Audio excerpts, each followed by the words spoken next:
Resignation करना ये अपने आप में एक बहुत बड़ी अचीवमेंट है, क्योंकि जब उन्होंने पॉलिटिक्स ज्वाइन की थी तब भी ये बहुत एक हिस्टोरिक फैसला था, क्योंकि शाह फैसल जैसा IAS qualified IAS youth politics join करना ये भी अपने आप में एक बहुत बड़ी मुस्बत तब्दीली थी। और आज शाह फैसल साहब का वापस आईएएस काडर ज्वाइन करना अपने आप में बहुत बड़ी बात है, क्योंकि शाह फैसल साहब एक ऐसी मकनातीसी शख्सियत थे जिनको जम्मू कश्मीर के लोग फॉलो करते हैं, जो खासकर यूथ्स की बात की। देखिए, शाह फैसल साहब ने जब से आईएएस एग्ज़ाम क्वालिफाई किया है तब से जम्मू कश्मीर में यूथ में एक ट्रेंड सा पैदा हो गया कि वो उनके नक्श कदम पर चल के आईएएस एग्ज़ाम पास कर रहे हैं। और इस साल भी 13 से 13 लोग जिन्होंने आईएएस एग्ज़ाम पास किया। अब शाह फैसल का वापस आईएएस काडर में जाना बहुत ही खुशायद बात है। हम मुबारकबाद उनको देते हैं और उम्मीद करते हैं कि वो बात जल्द कर सके, क्योंकि शाह फैसल साहब के दिल में हमेशा खिदमत का जज्बा रहा। और आज जो हम ये बात मान के चलते हैं कि शाह फैसल साहब इस बात को अच्छी तरह समझ रहे हैं कि मैं अगर अपने देश और अपनी रियासत की अगर खिदमत कर सकूँ तो वो मैं एक आईएएस अफसर ही ज़्यादा कर सकता हूँ। गरीबों की मदद करना उनका हमेशा टॉप प्रायोरिटी में रहा है। और आज शाह फैसल साहब का वापस जाना इस बात को दर्शाता है कि आज भी उनके दिल में गरीबों के लिए वही दर्द है जो पहले था, और वो यहाँ के लोगों की, यहाँ के जम्मू कश्मीर के लोगों की, देश के लोगों की खिदमत करना चाहता है। मुबारकबाद देते हैं उनके इस फैसले को। यही जो फैसला उनका है ये आने वाले दिनों में जो जम्मू कश्मीर की जो ये इसको एकदम चेंज करेगा, क्योंकि यूथ्स उनको फॉलो कर रहे हैं। और अब ज़्यादा जो ट्रेंड होगा वो यही होगा कि जम्मू कश्मीर के जितने भी ज़्यादा नौजवान हैं वो आईएएस क्वालिफाई करके शाह फैसल की तरफ लोगों की खिदमत करना चाहेंगे। जहाँ तक इस सवाल का ताल्लुक़ है, इसमें आप जो है अच्छा जो है जवाब खुद कह सकता है कि जिसके बारे में आप बात कर रहे हैं। जहाँ तक मेरी असेसमेंट का ताल्लुक़ है, मैं ये समझता हूँ कि यहाँ पिछले साल 5 अगस्त को जमहूरियत का जनाजा निकला था। यहाँ पॉलिटिकल स्पेस बिल्कुल इन्होंने ख़त्म करी है।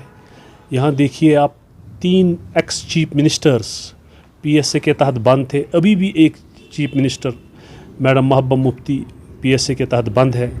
यहाँ एक्स मिनिस्टर्स, एक्स एमएलए सारे बंद थे। अभी भी बाकी लोग जो है हाउस अरेस्ट है, घरों में मैसूर है। यहाँ की पूरी जम्मू कश्मीर की जो है ख़ासकर बिलखुसूस कश्मीर के लोग सारे घरों में मैसूर है। कौन सा पॉलिटिकल प्रोसेस, कौन सी जमहूरियत? यहाँ तो बाई फोर्स ये हम पे हुकूमत करना चाहते हैं, जो ये कर रहे हैं। यहाँ कोई ख्याल लोगों के इमोशंस का, सेंटिमेंट्स का किसी को नहीं है। यहाँ देखें आप जो है पिछले साल से जो भी कोई बात कर रहा है, चाहे वो प्रेस जर्नलिस्ट है या कोई सियासतदान है, तो दूसरे दिन उसको जेल में भर दिया जाता है, दूसरे दिन उसके ख़िलाफ़ जो है केसेस होते हैं। तो यहाँ तो आज बीजेपी और आरएसएस वाले जो है सर्टिफिकेट देते हैं कि नेशनलिस्ट कौन है और जो है एंटी नेशनल कौन है।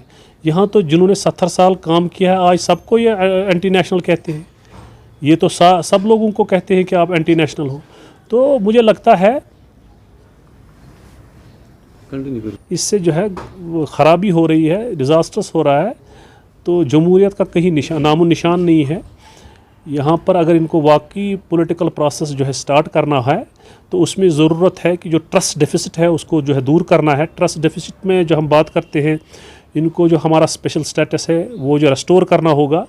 यहाँ देखिए आप जम्मू कश्मीर और लद्दाख के लोग जो है वो यूनाइट है इस बात पे कि हमारे साथ नाइंसाफ़ी हो रही है, हमारे बच्चों के साथ नाइंसाफ़ी हो रही है, हमारी ज़मीनें हमसे जा रही हैं, हमारे बच्चों का फ्यूचर जो है डार्क हो रहा है। तो ज़रूरत इस बात की है कि इनको हमारा स्पेशल स्टेटस जो है रेस्टोर करना होगा। और यहाँ पॉलिटिकल प्रोसेस के लिए इनको हर एक स्टेक होल्डर को ऑन बोर्ड लेना होगा। जितने भी लोग बंद हैं उन्हें छोड़कर एक माहौल तैयार करना होगा।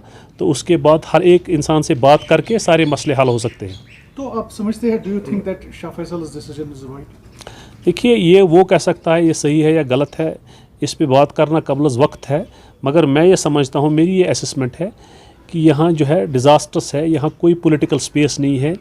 यहाँ जिन्होंने 70 साल पॉलिटिकल इंस्टीट्यूशंस को चलाया, उनको देखो उनका हाल क्या है, उनको कैसे जेलों के जो है जेलों में बंद कर दिया गया है, उनके साथ कितनी ज़्यादतियाँ हो रही है, उनको जो है फेक केसेस में फंसाया जा रहा है। तो कौन सी जमहूरियत और कौन सी पॉलिटिकल स्पेस? ये दिस इज़ अनफॉर्चुनेट। मैं समझता हूँ कि जो है जिस तरह हमें मैसूर किया गया है अपने घरों में, जिसकी जितनी भी मजम्मत की जाए वो कम है। अभी जो शाह फैसल हैं ये एक आइकॉन थे यहाँ कश्मीर यूथ के लिए, क्योंकि इसने पूरे हिंदुस्तान में टॉप किया। मैं भी बार बार ये कहता आया हूँ कि कश्मीर के नौजवानों के साथ पूरा हिंदुस्तान के नौजवान, पूरे दुनिया के लोग इसके साथ compete नहीं कर सकते। यहाँ का आदमी, यहाँ का नौजवान बहुत ज़हीन है, बहुत सोचता है, पर एक दलदल में फंस गया है, एक पॉलिटिकल एक कॉन्स्पिरेसीज में फंस गया है, जिस कॉन्स्पिरेसीज को हमें दूर करना होगा।